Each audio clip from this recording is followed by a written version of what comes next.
go into. It's always next to water because it was brought by the water, the wood, and you have to put the wood into the water so that it gets wet completely, because if you sew it, it starts to splinter when it's dry. That's dangerous. Look at the shape of the windmill. It's called a pulp windmill because there were a lot of people from Germany in those days, in the 16th century, and they had these pulp coat jackets. They have the same shape as the windmill. That's why they call it pulp windmill. Okay, we now walk over to Windmill the Cat.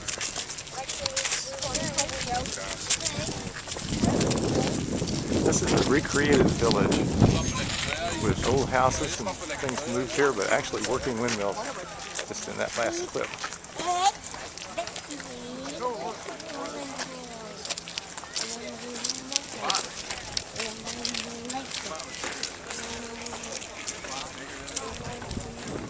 There's a museum which we'll go to after that.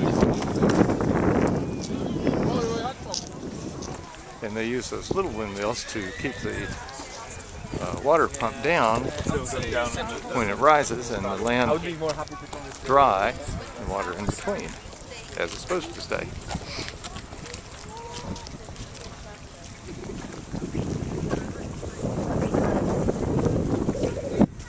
On the back of the windmill there you can see how they rotate it into the wind.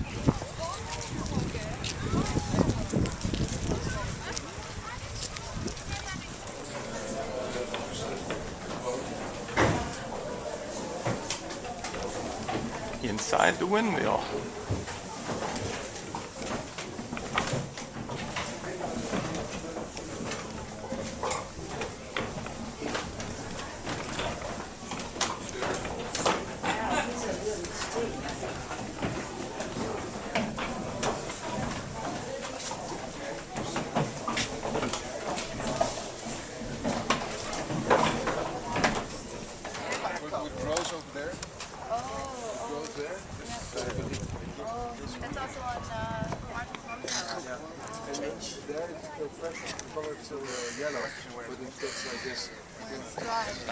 And this is how they move it around to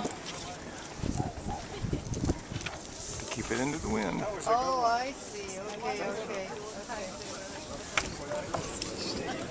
Ah.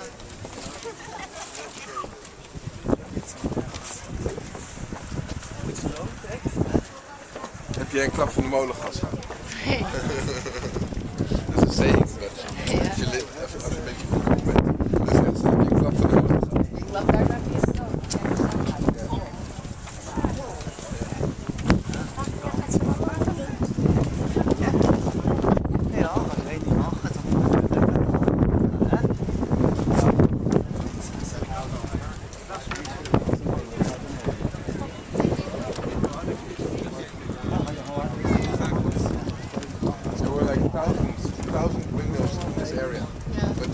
Now there's only like 5 left, and this was because of all the windmills. They made like paint, they made like bread, all kinds of things. This was an industrial area because of the windmills, but then it was taken over by steam and so that was it. And we'll listen to it as it comes around.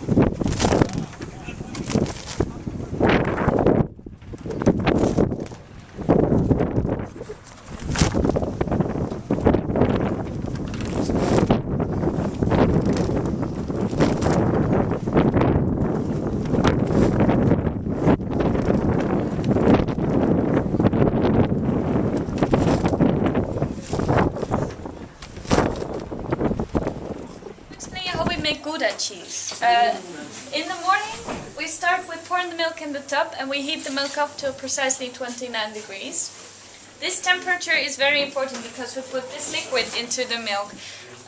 This is called rennet, and we put it in the milk so it gets thick. It will look a little bit like pudding in about 30 minutes. When the milk is thick, we can start cutting it. They're now rotating in opposite directions, quite fast actually, but anyway.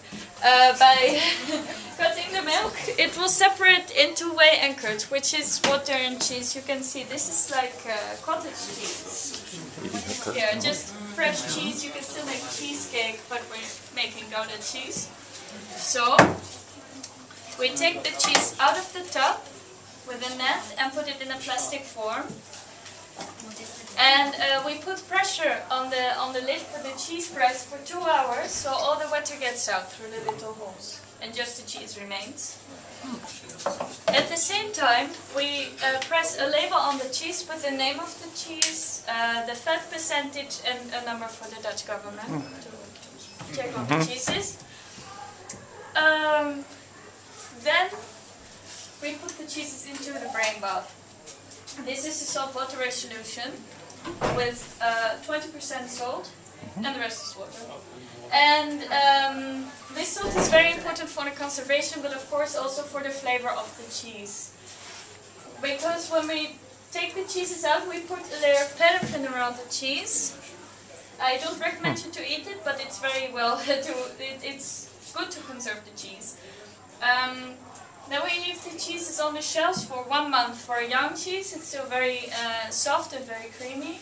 After 6 months, you have the middle old cheese. It's already a bit stronger. And after 1 year or longer, you have the really old cheese. It's very crumbly, very tasteful. And stop. When the cheese gets older, it gets harder. This one is 2 years old. The cheese inside is 3 years old, so I wouldn't try to steal anything. Very unfriendly, it's a bit dangerous. So, you can also smoke the cheese like a sausage. You take the cheese out of the brain bath and you smoke it under a small oak wood fire, and the taste is.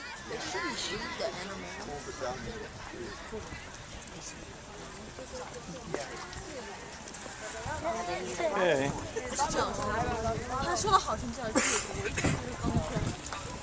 Now we go to the shoe factory, having just tasted the cheeses.